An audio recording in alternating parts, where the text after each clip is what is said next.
Holly, I'm going to turn it over to you to give a bit of an introduction and overview to some of the initiatives and the plans that are already underway. So, Holly, over to you. Thanks, Kim, and good afternoon, everyone. My name is Holly Nelson, and I am the Senior Program Manager for Homeless Services for the City of Carlsbad. My background is I'm a licensed clinical social worker, and I've been in the role here at the city for the last year and a half. In my role, I work with residents, businesses, nonprofits, faith centers, and individuals experiencing homelessness. I hear feedback. I work with our council. I work with other city departments. I manage the contracts. I help design different programs. And I really love what I do. And I'm really happy to be here tonight. We understand that homelessness is a top concern for the city. And our goal is to use the best data available, listen to the experts, and come up with strategies that are most likely to make a long-term difference. We will be the first to say that we do not have all the answers, and it's important to hear from our community on an ongoing basis to make sure that we are focusing on the areas that are most important to you.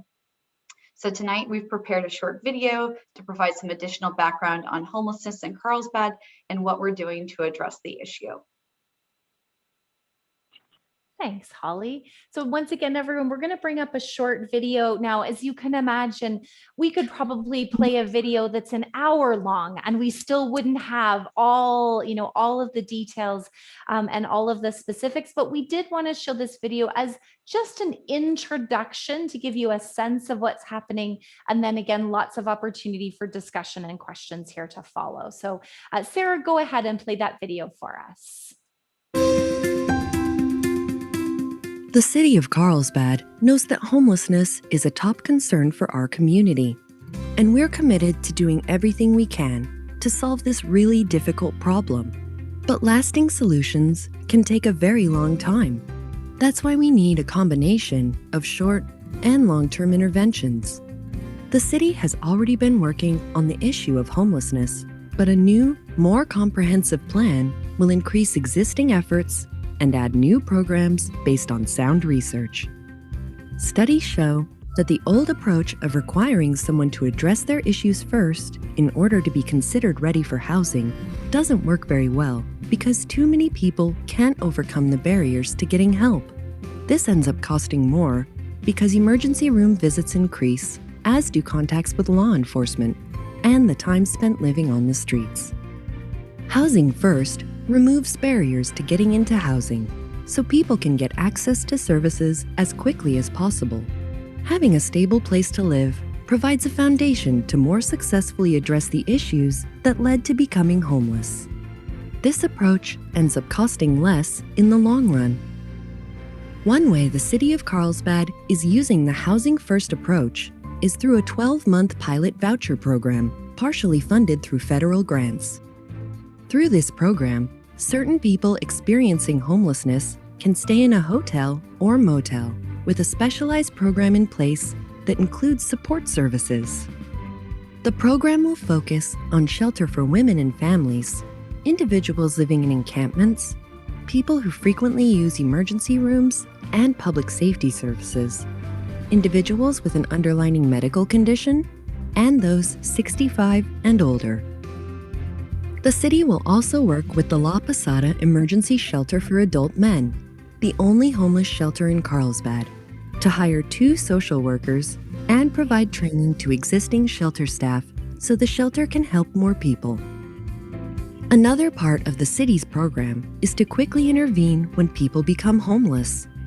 Through a contract with the Community Resource Center, individuals and families will be rapidly rehoused and provided with support services so they can get back into permanent housing.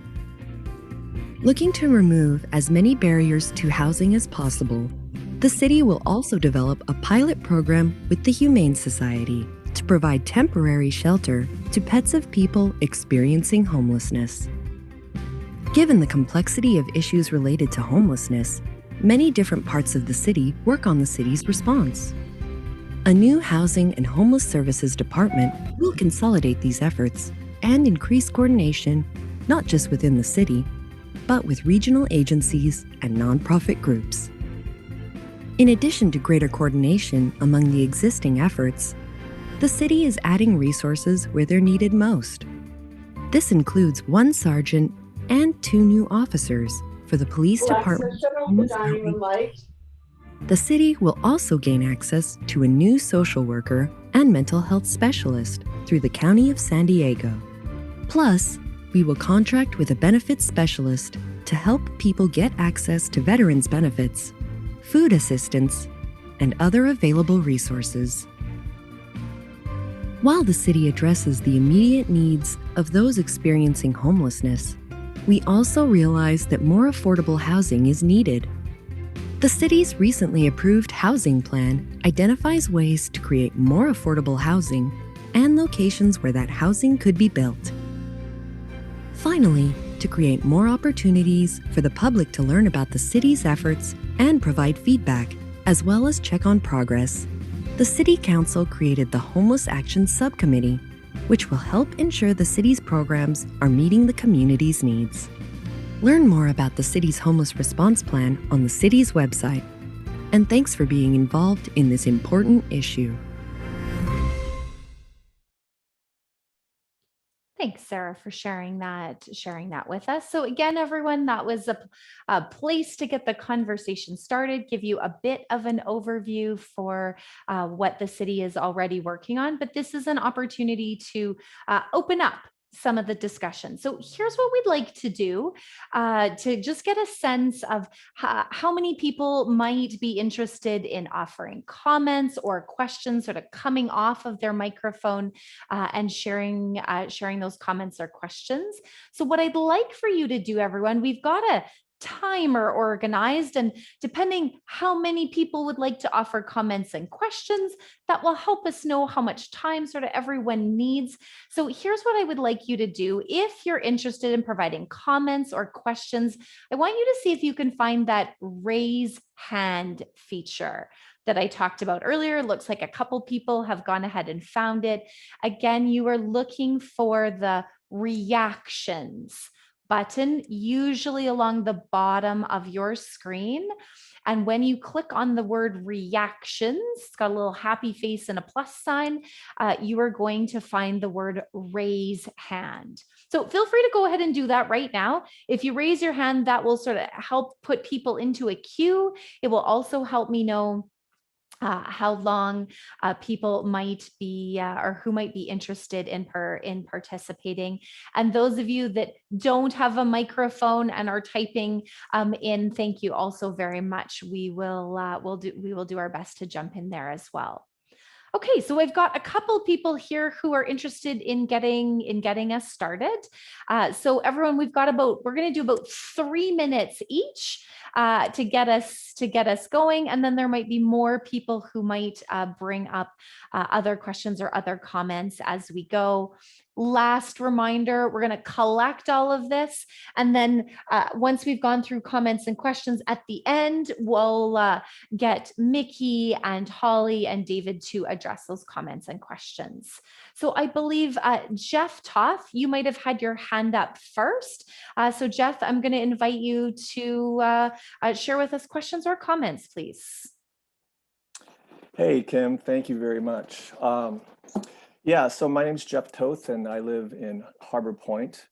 And to be honest, I've never really thought about safety here, up until like a year or so ago. We never locked our doors during the day. We'd leave the windows open at night. And now we have security cameras, and we're seeing others expressing the same concerns online, like Facebook and Nextdoor. Naturally, that caught my attention, but I mean, the city of Carlsbad's always been really good. I mean, they've always had like a great history of defending our quality of life. So I kind of took that narrative with a grain of salt. I figured a lot of this chatter was just people overreacting. So, on Monday, I committed some time to watching the online council subcommittee meeting to basically just get an objective perspective of what's really, really going on. Hey guys, unfortunately, what I heard at that meeting, I had to watch it twice, and it's actually a lot worse than I expected. I mean, I thought this was some kind of program being mandated by the state that we had to do. I really couldn't believe that the city actually volunteered to take on an experiment that had so much risk to our community, to our families. And I'll give you some tangible examples in case you guys didn't attend the meeting, some takeaways. But I mean, there's multiple voucher programs already being run by our local motels, by the county, and by nonprofits. The city of Carlsbad doesn't know how many programs are actually going on right now, where they're located, or who's sponsoring them. This program that they're talking about is an addition to other programs. I think Holly Nelson said there'll be times when Carlsbad will be housing, using the vouchers, even house homeless people from other cities. And then this is a big one because this is where we live. Gary said, and I actually this is why I watched it twice, and I quote, there are several possible candidate hotels along Avenida Encinas corridor. Okay, well, at that Waters End meeting a couple weeks ago, Priya and Keith basically said that, they're not voting for Motel 6 to participate in the program because it's too close to residential. So I guess here's my question, maybe for later, but it's probably for Mickey, because, who's going to be held accountable for what these people do off property, right? They're not expected to stay in their motel rooms all day. They have, a lot of them, mental health and addiction problems. And what tourists are going to want to be here for that? It's going to cost us money down the road. And I'm not even talking about stuff like drugs and theft and prostitution. I'm talking about like just the little stuff like tarped vehicles in the parking lot of the hotel, trash, shopping carts. I mean, you go to Ralph's these days. I mean, there's guys screaming and yelling at people and scaring people, and you can't call, and when you call if you try to call the police, and maybe I'm wrong, Mickey, but I think the response is. And Jeff, I'm just going to get you to pause just there on that thought.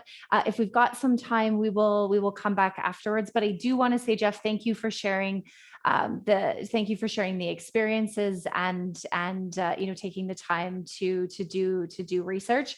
Certainly, there was some questions in there that we gathered and some looking for some extra information. So certainly, we will make sure that we come back to that. So thank you Jeff, for kicking us off, getting your hand raised and getting us started.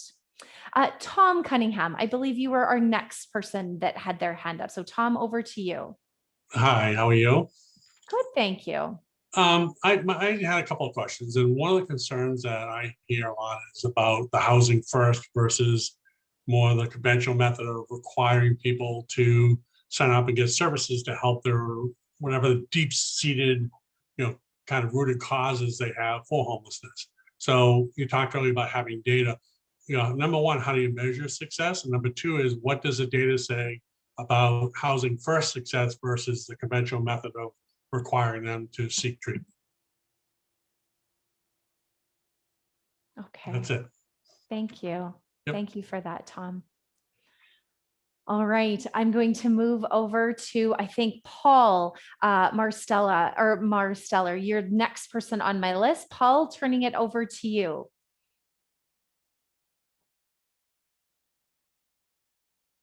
And I'll just one more time, Paul Marsteller.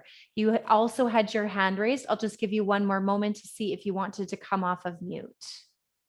Trying to. Yes, hi, I'm sorry about that.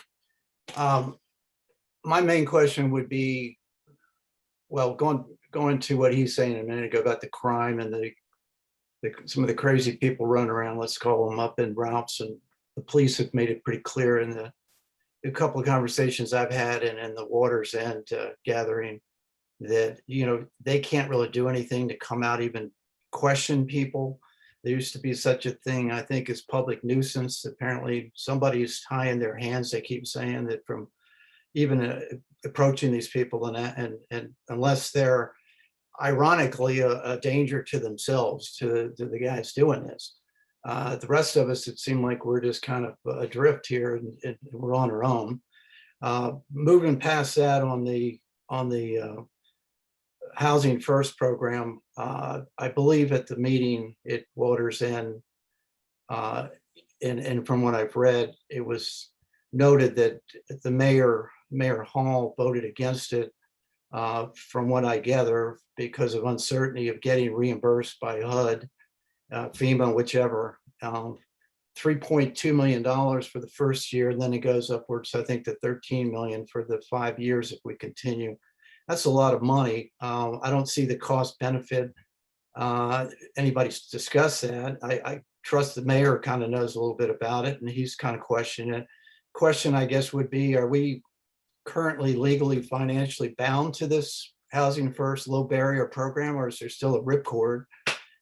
Secondly, if he's against it, why are we not hearing more as to the numbers? Are we, if we're hoping to get, I think in the footnotes I saw was potentially reimbursable. That's a maybe. And to what extent would that be? Are we hoping to get 100%, just part of it? And what do you think the odds are? And what do we know now about the odds of us getting any of it back? Is this a long shot? Is it 99% sure? I'd like to hear a little bit of that. It's taxpayer money, you know, unless we'd get some from FEMA, which is also taxpayer money. But and that's you know, and the other, I guess, the final point was my main concern about. I don't know how this is going to be offered to the homeless. Is it going to be, you know, just Carlsbad residents that are homeless, or former, you know, is it going to be spread all over the region? Hey, come on down to Carlsbad, you might get a hotel room. And what's the contingency plan in the event that we attract way many more people than we can, than, you know, that they're going to get a room? I understand there may only be 60. If we get 500 people down here from LA or someplace, they're not going home if once they're not served with a room. They're probably, most of them are going to stay here. So what are we going to do with them? So we really haven't then solved anything. Thank you, Paul, for your comments. Paul and Jeff, I know that both of you had a couple more things that you wanted to say at the end. I've got a couple of other people who've raised their hand, but if you'd like to raise your hand again, please feel free to do that. I'll make sure that I come cycle back around again afterwards, just wanting to make sure that we have time for everyone. So please feel free to, if you'd like to come back and finish your thought again afterwards, feel free to do that, and we'll make sure that we get you into the queue. Julia, darling, I believe you were the next person that I saw with a hand raised. Over to you, Julia. Okay, I just had a couple questions about the outreach team that already exists, and I'd like to hear more about how you address, you know, some of the issues that other people have been talking about. If someone is distressed or seems like they're having a mental health issue, what does the homeless team do, and how do they approach those individuals? And then also, does there have to be a police officer, or can you sometimes just go out and kind of help someone and maybe get them into a voucher program, or does it have to always be police accompanied? Sure, thank you. So Julie, hearing you'd like to hear just a little bit more about the outreach team, sort of what they do, how they do it, just learn a little bit more about that. Okay, thank you for your question, Julia. Alyssa, Alyssa, I'm not sure I'm going to try your last name. It starts with an S, and I see you smiling, so I'm turning it over to you, Alyssa. It's okay. It's Elisa, and the last name's Elisa. Side and Glands. Thank you. You're not the first or the last person to have issues with that. Thank you. So my question, you know, this is, I think, understood and recognized by everybody that it's a very complex issue. And homelessness and the factors that bring people to a homeless situation aren't necessarily just about not having a home. There's addiction issues, there's just many mental health issues, etc. It's very complicated, complex. So I'd like to know what criteria is being used for the homeless to gain the benefits of the voucher program. I'd also like to know what is the criteria for them to stay part of the program. Is there a sobriety requirement? Do they need to stay crime-free? Do they need to have employment? Is there some kind of forced savings program to help them get back on their feet? These are things that have worked well in other areas. And then lastly, what kind of plans are going to be put in place to keep the crime down and residents safe? I think the fear that everybody has with this is although it's very compassionate, when you offer something like this, it's a magnet, and it doesn't necessarily bring the good homeless, the worthy homeless. If you can say such a thing. You hate to put that kind of a criteria, but there is unfortunately sometimes a criminal element. And how do we keep residents safe by also being a compassionate city to make sure that we don't lose the attractiveness that we have in terms of tourism, in terms of safety for our children, in terms of safety for women. I have to be honest with you, I no longer feel safe walking along on Coastal Trail anymore. I've had experiences there. So I just like to know what the plans are. It goes beyond just offering a home. Yeah, thank you for that. And heard a couple of things in there, both wanting to better understand some of the specifics related to the voucher program around criteria, who accesses it, how do they access, how do we ensure that they're working through the program. And then I also heard a bit of a broader question on, it's one thing to have one program, but what are some of the additional supports or ensuring that community members continue to feel safe and that there isn't going to be an increase in crime. So wanting to hear some more about that. Okay. Let me check in if I have any new people who haven't had the opportunity to speak yet. Again, feel free to raise your hand. You're again looking for the reactions button, and there should be something you can press that says raise hand. Just giving people a moment just in case anybody was interested in doing that. I'm not seeing any come up yet, but I will just wait one more moment. Jeff, feel free to take, so give you have a chance to finish your thought. Go ahead, Jeff. And one more time, Jeff, just come off of mute. Sorry, there you go. Yeah, I wasn't sure if you were doing it for me or not. Yeah. I was going to use my time to, to kind of finish my thought, but I think Alyssa kind of did it as well.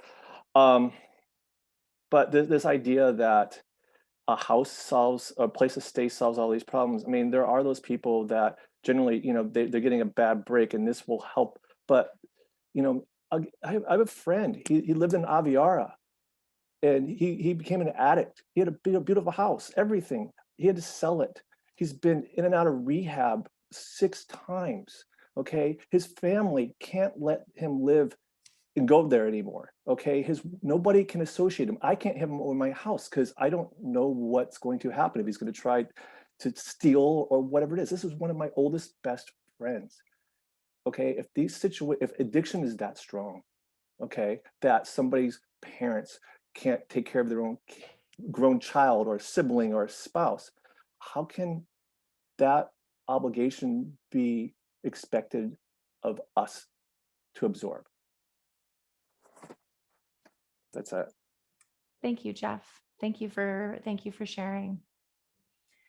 I'm going to, I know I had one person who was messaging me, everyone in the chat, saying that they couldn't find that raise hand feature. D Pope, I believe you had mentioned that you had something you wanted to say. Feel free to come off of mic right now. Go ahead, D, over to you. Yeah, I think the multi resources in helping people. I have personal experience. I have a family member that was homeless for 10 years. And there were addiction issues, and it took a major event for my brother to turn around. And yeah, it took money, and yeah, it took a lot of patience, but it can't be just the housing. They need other resources. They need social services. They need mental health. They need drug and addiction rehab. So it's multi resources that need to be used to be able to turn that around. And I can say my brother has been off the street now for, I want to say 8 years. And that's taken a lot of different people's support and help, because I couldn't do it myself. And I was the only family member that had the time and resources to get him off the street and get that first contact and get that resources to help him make that change. So I think people that are concerned about certain aspects of it, you really need to look at the whole broad issue. And if you really want to help people change their lives, it's going to take a lot of resources to get them going in that right direction. Thank you, Dee, very much for sharing your story and your experience. Jan Rodriguez, I see that you've raised a hand. Jan, I'm going to turn it over to you. Thank you. I'm a teacher, or have been for years, and I'm particularly interested in the families that become homeless for whatever reason. And a lot of times, especially right now, is pure finances. People have lost their jobs. People have needed to be home because of childcare. People can't do this or that. And may change. We hope this all changes. But for right now, I'm looking at how we are approaching families, what support is given to families. I know that it's sometimes harder for a group rather than an individual to be helped, but I'm concerned about the number of families that need this type of assistance, and I'm hoping we don't get so focused in worrying about crime that we forget that there are numerous people that desperately need help, and I'm hoping we're compassionate and caring and can figure out a way to help these people. And my dog's going to bark, so I'm going to turn off. Thank you. Thank you, Jan. And certainly our team members later can talk a little bit about programs related to individuals and families and that sort of thing. So thank you, Jan, for that. I'm going to just take a moment to take a quick pause here, everyone. Again, if you are interested in sharing, you're looking for that raise hand feature. If there's somebody maybe who can't find that raise hand feature, but you know where the chat is, feel free to follow Dee's lead, and you can type, just let me know in the chat box. I'm doing my best to monitor what is happening over there as well. So just giving a moment to see. And Paul, I see, why don't you come back on, Paul, and finish your thought from earlier. Go over to you, Paul. Yeah, hi again. So following up on what's been said by a lot of people, it seems like the common theme here is it's not so much not wanting to be compassionate and help people, particularly Carlsbad residents who might have fallen on harder times, but it's the crime fear. And this program that's been selected, we've read a lot, it's controversial, but in part because there's no screening. You can't even screen for criminal background. We're seeing crime, we're thinking it hadn't even really got going yet. If they implement this program, we don't know who's showing up here next. So I think if we could go to a program instead of this one, pull the ripcord on the one that the one we were planning to do, and go to one where we can screen for local residents, families that she was talking about a minute ago. Then I think we'd all feel better. And then particularly if we could get the policing back to where it was a little bit. I don't know what's holding, or, I keep hearing, hands are tied. I guess I don't know enough who's telling them that they can't approach people that are obviously suspicious or whatever. If we could sort through all that, I think people would be pretty happy with some program that was helping local homeless people that weren't, single guys who were down here looking for whatever opportunity to be criminals, maybe. So that's I appreciate that. Thanks, Paul, for coming back on and sharing with us the rest of your comments. All right, everyone, I'm going to do this one final call here, see if there is any other comments or questions right off the top here.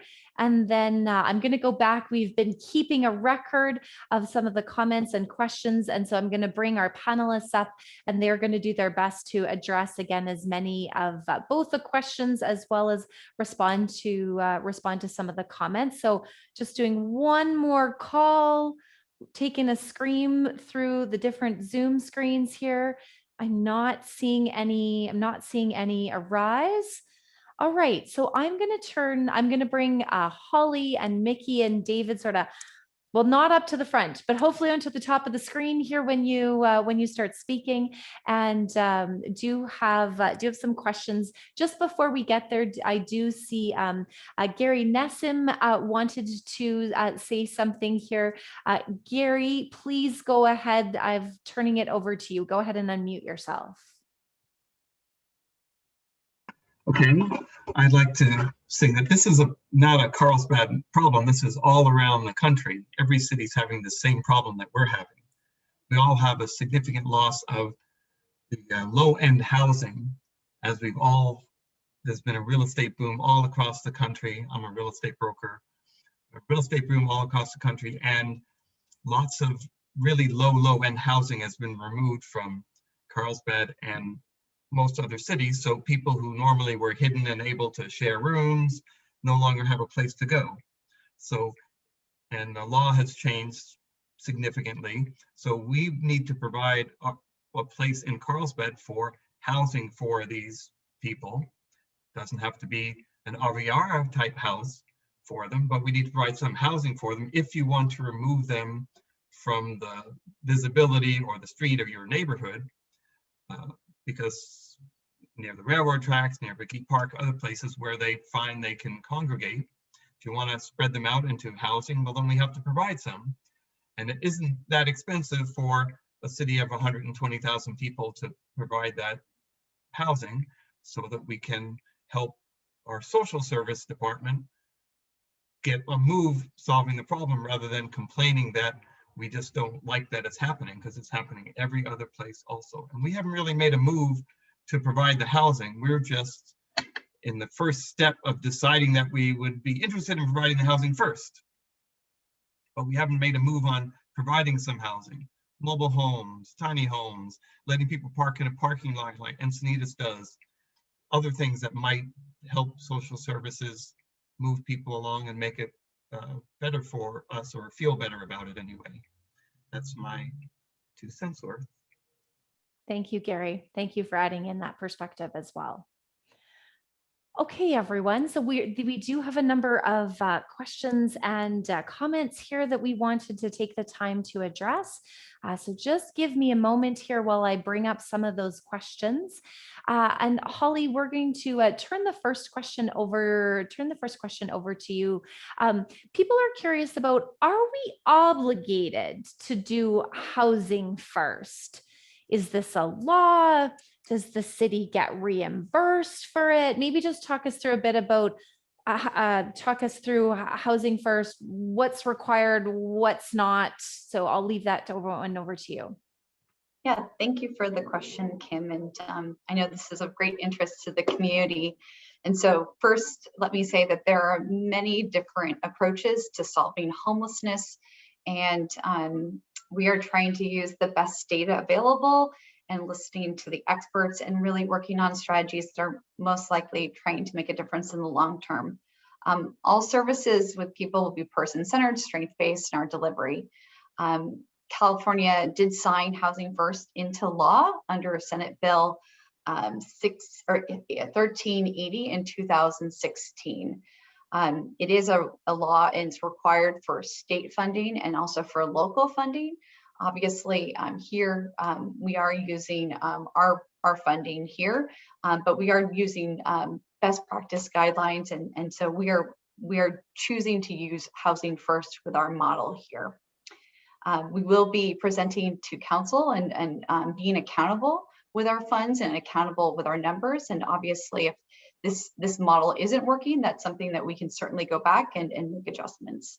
But Housing First is and it's signed into law because what they have found is that the cost of somebody experiencing homelessness is a lot. It's a lot to the taxpayer, and so it's a cost savings to get somebody into housing.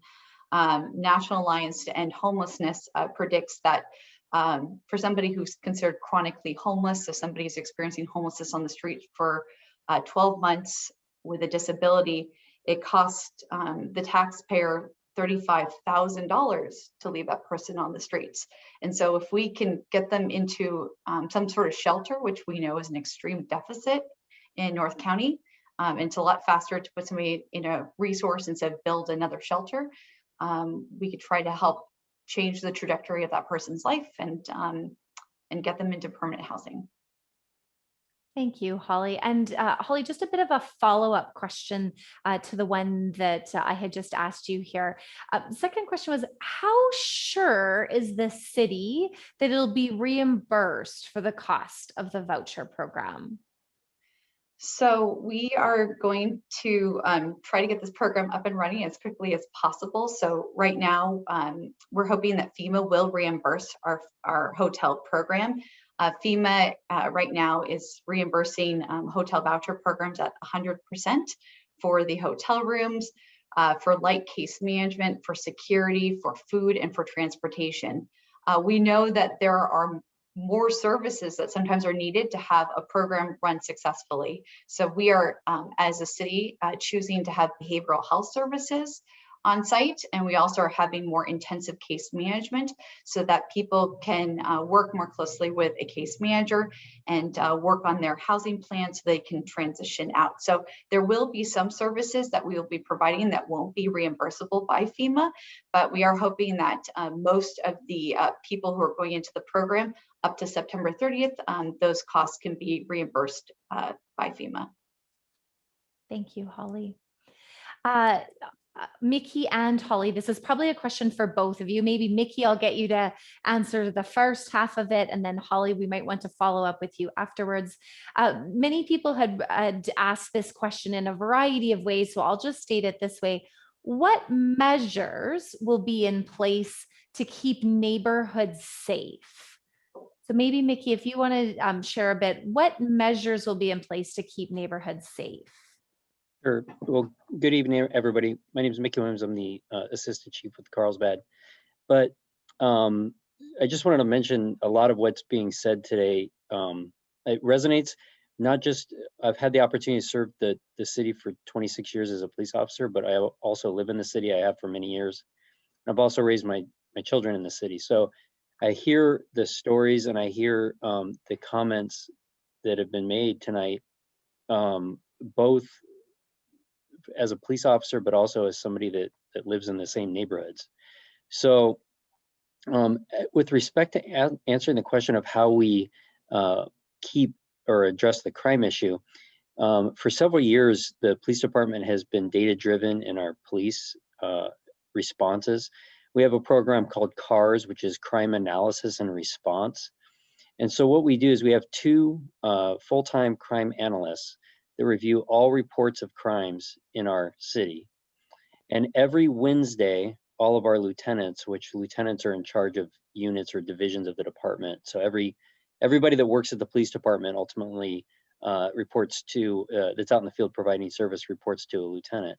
So all the lieutenants and the crime analysts meet every Wednesday to discuss crime trends, reported crimes, and come up with a plan for the next week or the next 2 weeks on how to address the emerging issues with respect to crimes. And so the primary method that we use is this data approach. The critical piece of that is the information we receive from the community. We have to have the calls reporting the crimes.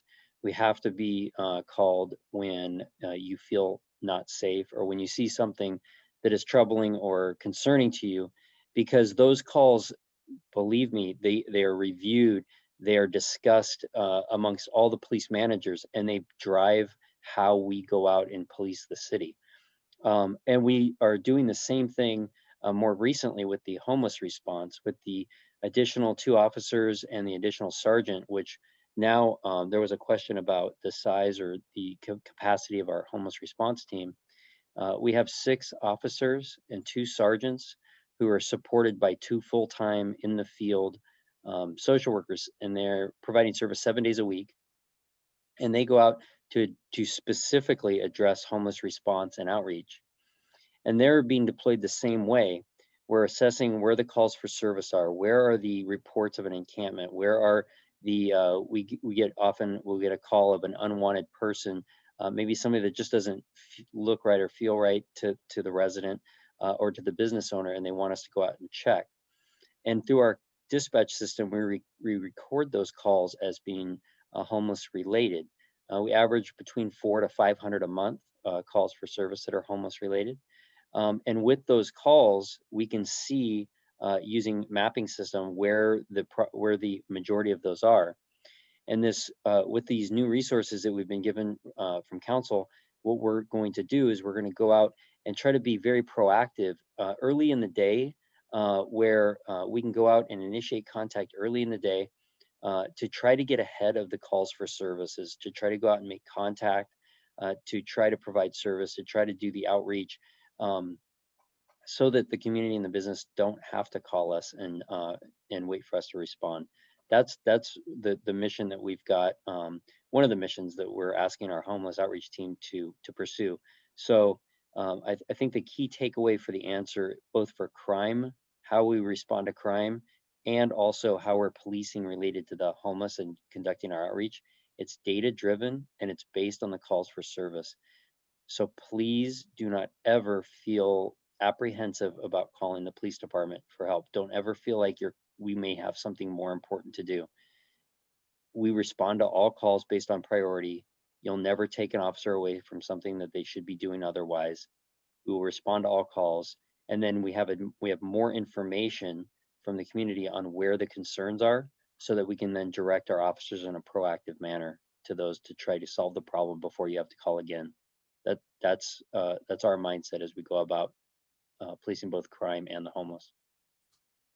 Thank you, Mickey, for those. Thank you for your response. Holly, I've similar question, but a bit more specific again, back to the voucher program. So specific to that program, people are curious, will there be on-site security, or will there be rules to remain in the program? And maybe just speak a little bit to the kind of supervision or case management that people would experience when they're in the program. Absolutely. So there will be on-site security that's present. We are still kind of going back and forth whether it's going to be one hotel or two hotels. And so we're trying to figure out, we're still in negotiations and having discussions with our service provider, and we'll be working with different hotels to kind of make that final determination. But so that has a cost effect as well. If we have multiple hotels, then it's going to be double the cost. And if anyone's ever tried to hire private security, they're very expensive. But anyways, we're going to try to be mindful of that. And then there will be rules to follow, absolutely, to be in the program. So some of the rules that are really critical is that there is no violence. So if there's any violence towards others, to staff, to anyone, interpersonal violence, if there's any kind of verbal, any kind of thing, that's an immediate exit. If there's any kind of illicit drug use, that is an immediate exit. We also are looking at, being a good neighbor. So asking for folks to, recognizing that this is a really important program. And, as you guys all know, and as mentioned earlier from Jeff and some of the other folks, is like in Carlsbad, we try to do things right, and we have a high standard and high caliber. And please know that we're going to be like very much involved in this program and trying our best. And I'm going to be committed to be there on site, and really trying to make this program be successful. So there's absolutely going to be rules in place. We're still, again, trying to develop those rules. So if people have things that are really important to them, please feel free to share that. We're also open to feedback and suggestions from folks here at the town hall tonight. Thank you, Holly. Holly, I'm going to stay with you here just for a moment, but I'd like to just step away from the voucher program for a moment and just look a little bit bigger and a little bit more holistically. Maybe talk to us or share with people a little bit about how does the city approach people experiencing homelessness in the community? And maybe if you want to speak about that a little bit, and then I'll also ask Mickey to jump in as well. Yeah, so prior to my role here at the city, I actually was part of the outreach program that started here in Carlsbad. So I'm a licensed clinical social worker. So I oversaw the interfaith contract that we currently have in place. And so I was on the streets doing homeless outreach. So I know a lot of the people experiencing homelessness, although that's not in my role now. It's actually really nice to have that context and know the community. So I think it's really helpful. So I would say that, first it's about building trust, like any relationship. A lot of folks who have been on the streets, especially those with serious mental illness, folks that have had a lot of trauma.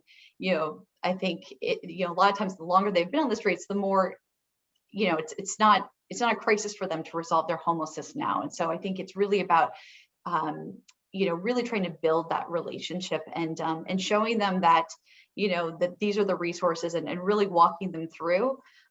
It's really complicated too. And there's just not enough resources. We have 3 emergency shelters here in North County. And we have 144 beds. So we don't have enough resources. In Carlsbad, our homeless outreach team had over 500 interactions with individuals experiencing homelessness, and that's just in Carlsbad.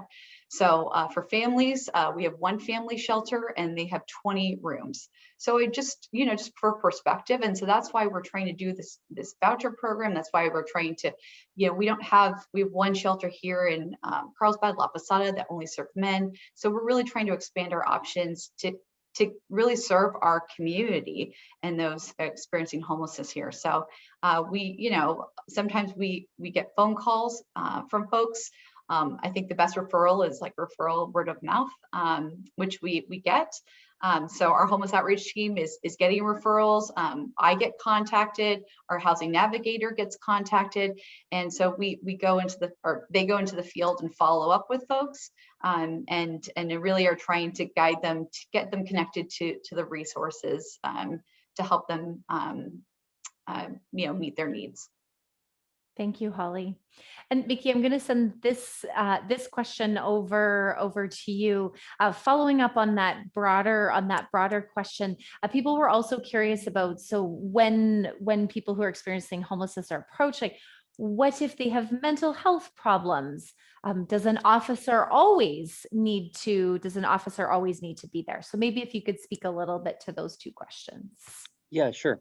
So for our homeless outreach officers, the 6 that are specifically assigned to the homeless outreach team and the 2 sergeants that are assigned to the team, I think it's important to know that these officers have to, before they get to be on the homeless outreach team, they have to be experienced police officers. They have to have experience in patrol before they're allowed to even apply for a homeless outreach opening.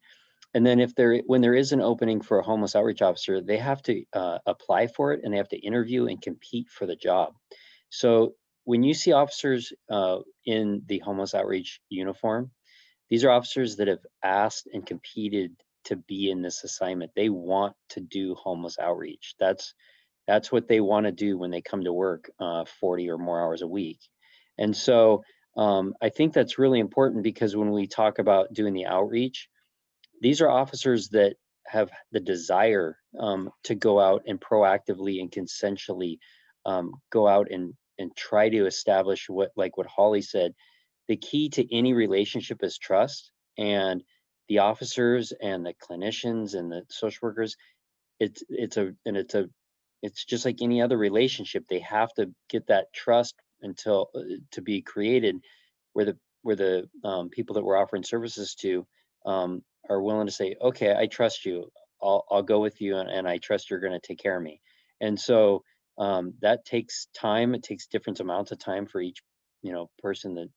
That's an individual assessment for each person, but that's the environment that they're in. With respect to why the police officers go out, as many people in today's discussion have discussed, is that there are the members, and I think it's really important to realize that not everyone that's in the homeless community breaks the laws or has a mental illness, but we do see criminal activity and mental issues in that community.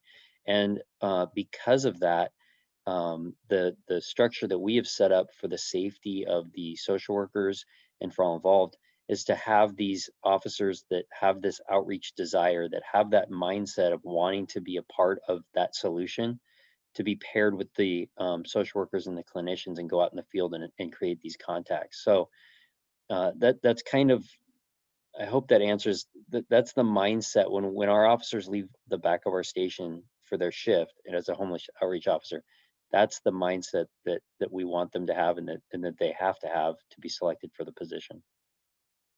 Thanks, Mickey. Holly, I've got more questions here for you. I'm going to jump back over to you. There were people asking questions about what do we know about people experiencing homelessness in Carlsbad? Are they coming from other places? Are they coming from Carlsbad? So maybe tell us a little bit more about what do we know already about people who are experiencing homelessness, and where are they coming from? Well, from our, again, with our homeless outreach team, which again doesn't encompass everybody who's experiencing homelessness here in the city, what we've found is through our interactions and with our team asking individuals about their last permanent address, their last zip code, or even finding out individuals, we found that 70% of folks who are experiencing homelessness in Carlsbad are from the city of Carlsbad. And so, and this information is pretty consistent with, stats in San Diego County, as well as in other cities across the country. And so I think that that's really important to know. Carlsbad's a really expensive place to live. And as we look at individuals, especially on fixed incomes, as the cost of living continues to rise, as rent continues to rise, we look at, we think of always the people who are visibly on the streets, but 25% of folks who are experiencing homelessness right now are 55 plus. And so really a lot of us in the field of homelessness are really concerned about our seniors and just in general, just trying to protect, that population. So that's just something that we've found. And so a lot of people have ties. They've gone to Carlsbad High. They've grown up in the community. Their parents have lived here. They just have a lot of ties anchoring them here. So, and then the other, yes, I don't know if that answers the question. Thank you, Holly. And I've got one more for you here, Holly. And then Dave, I'm going to be coming to you next to talk just a little bit about affordable housing. Holly, so people are also curious about in places that have voucher programs, have they seen an increase in people coming from other places? Well, I think that, we've talked to different, City of Oceanside has been running different voucher programs. Obviously they had the voucher program recently, but even prior to that, they were one of the first to run one when the pandemic first started. City of Encinitas has a voucher program that currently is still running. City of San Diego's had several voucher programs. City of Escondido's had different things. So, obviously sometimes when you do say that you're doing a voucher program, you do receive more calls and there may be more interest, but I think that majority of folks that will be serving and it will be the folks in Carlsbad. And so, we don't anticipate there to be a significant increase in having lots of folks coming in here to try to access services. Most people who are homeless have mobility issues, have trouble with transportation, and so they're not necessarily moving around a lot to access the resources. And then they also want to stay in their community, and so it's really hard sometimes to even get people to go to shelters in different areas and different resources. So we don't anticipate to have a significant or that much of an increase. Thank you, Holly. Thanks for that. David, I'm going to come over to you. We've been talking lots about housing and affordable housing and that sort of thing. And so did want to make sure that you had a chance to share with us a little bit more about what is the city doing to provide more affordable housing? Sure. Thank you, Kim. So, yeah, I did certainly agree with some of the comments that we heard this evening about the part of the problem with housing is that it's expensive, and it's getting more expensive all the time in recent years. Also, certainly agree that it is not only a local problem, but it's also a state and national problem. So, for example, in the state of California, they say that there's, the statewide, we're producing about half as many residential units as we need to in order to keep up with the demand. So in recent years, the statewide production has averaged about 85,000, and experts are saying that the state should be producing at least twice that, up to 180,000 units per year.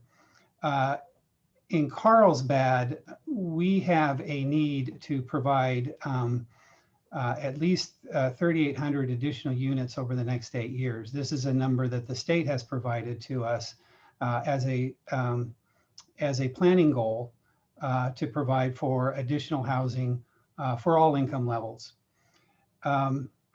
So what the city does, and the resources and the tools that the city has to help with the production of additional housing and to help with the production of additional affordable housing, really come in two to three buckets, and I'll talk about two of those.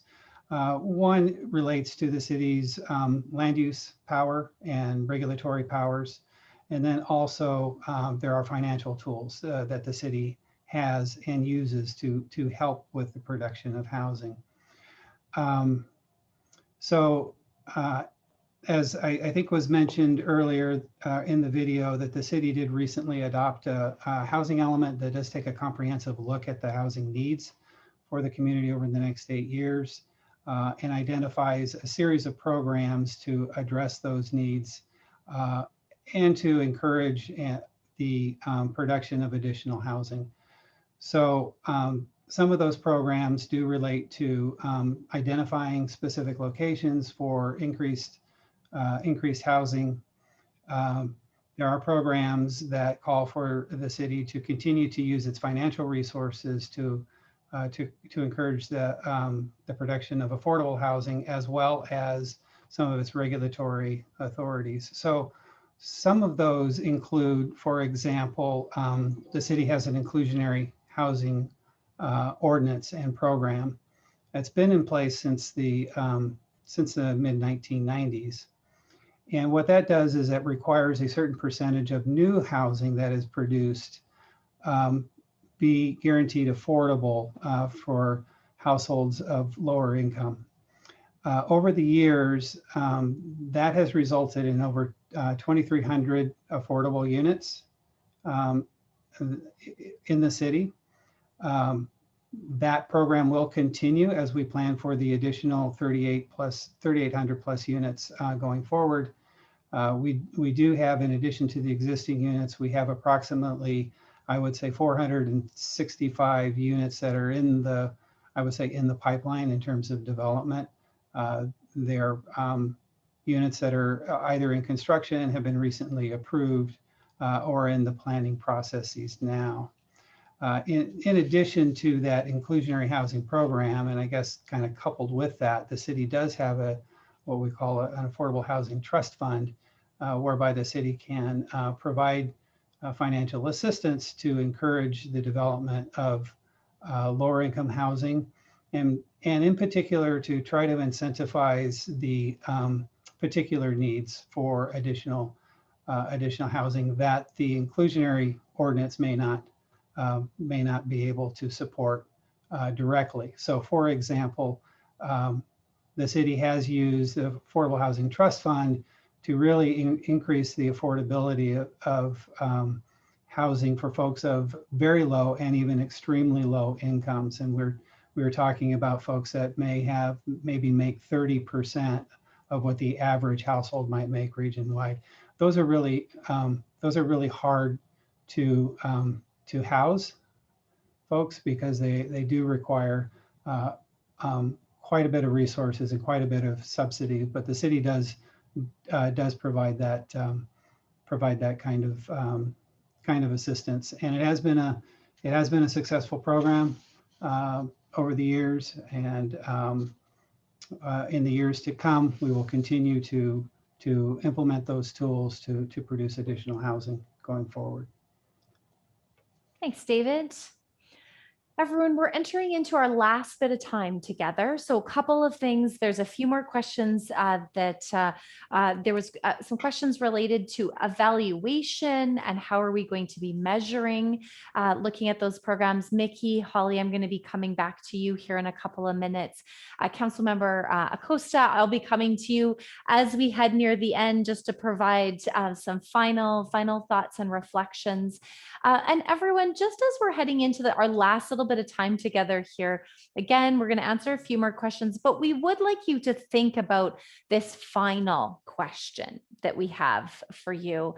I'm going to get you to give it a little bit of reflection as you're listening to some of the last questions and comments that are coming in. And in the chat box, we'd love for you to share with us if you were going to offer one final reflection, or one final piece of advice or guidance that you'd like to share with the city, and certainly the action subcommittee that's going to be doing its work.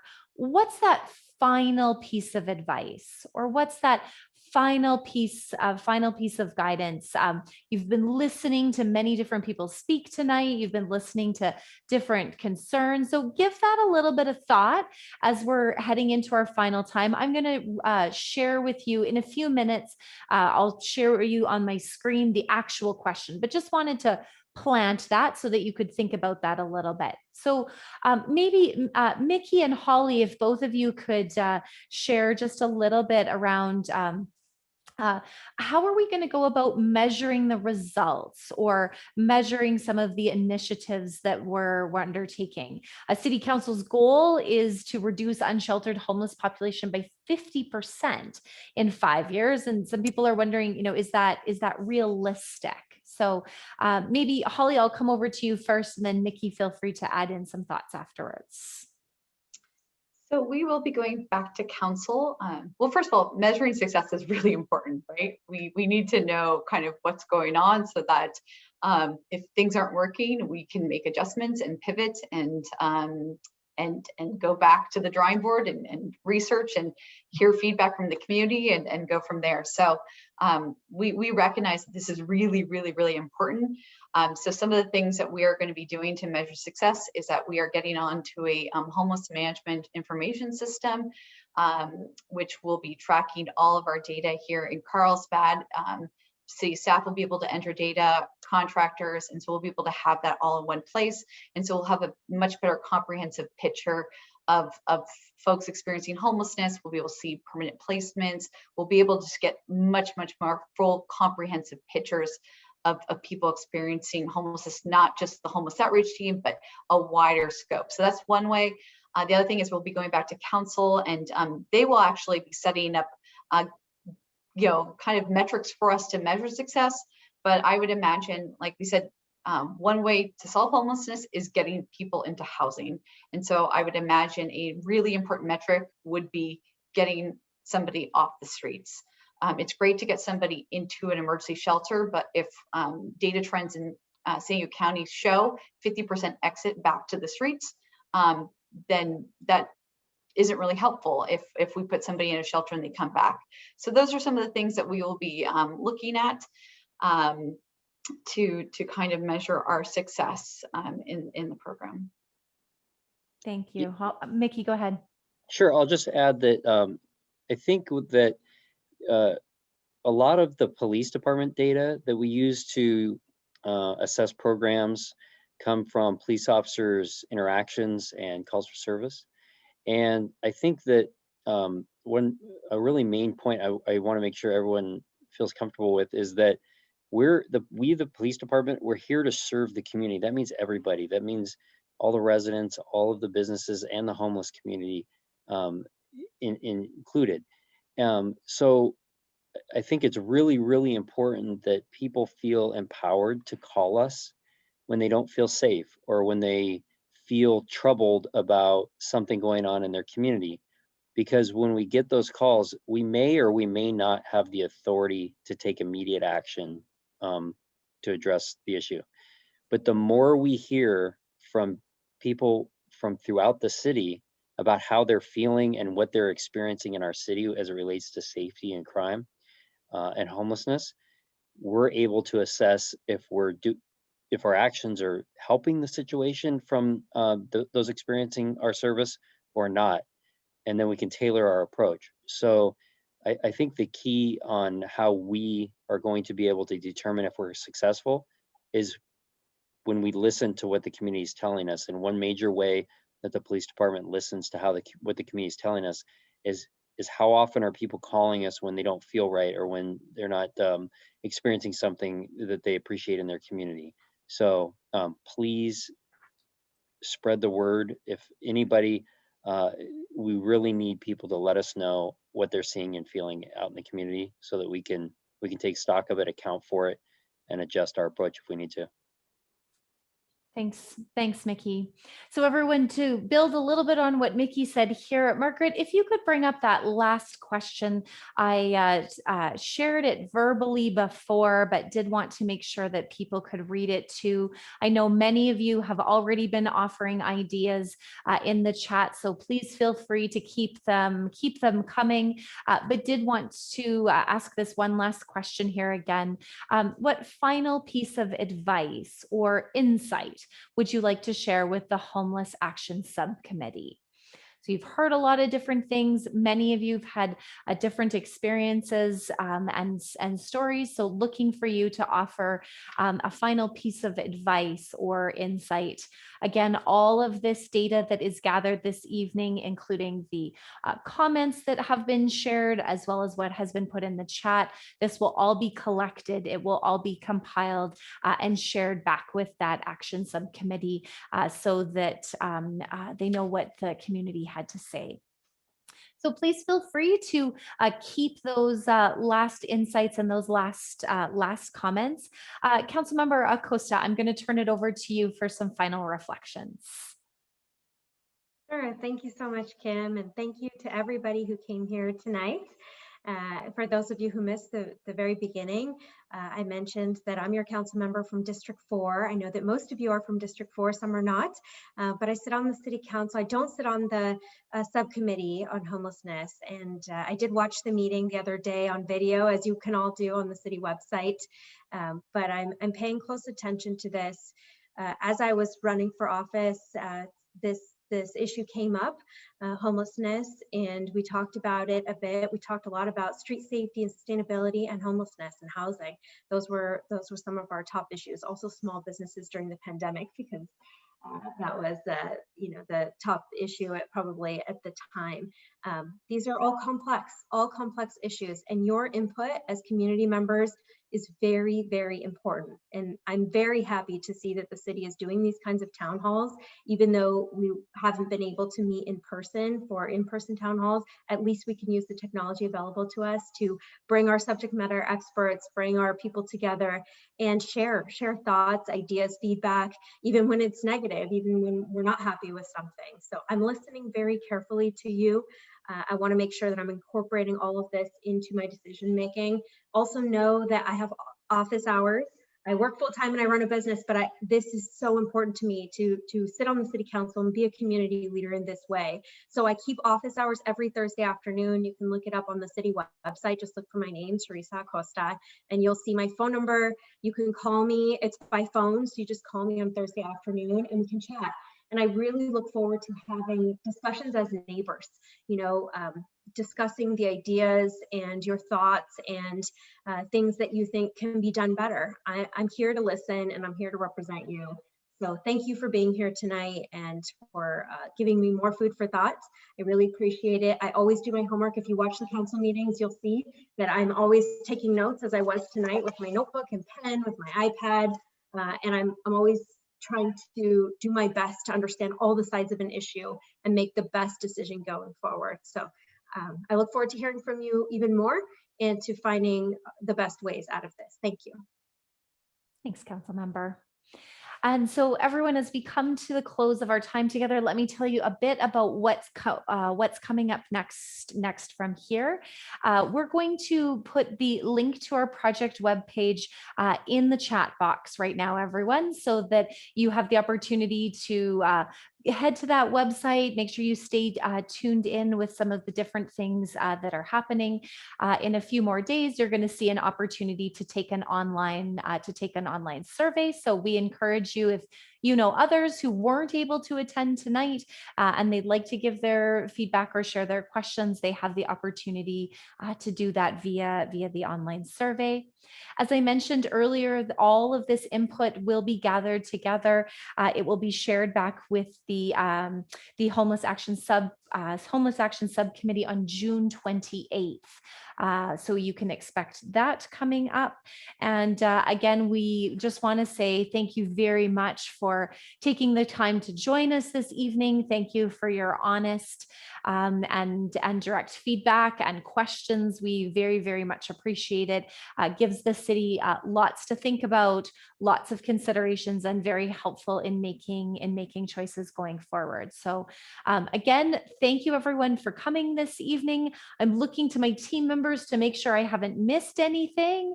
And I'm not seeing anybody hop off of mic, so I think I've got all of it. So again, thank you everyone for coming. Look after yourselves and your family members, and until next time, take care, everyone.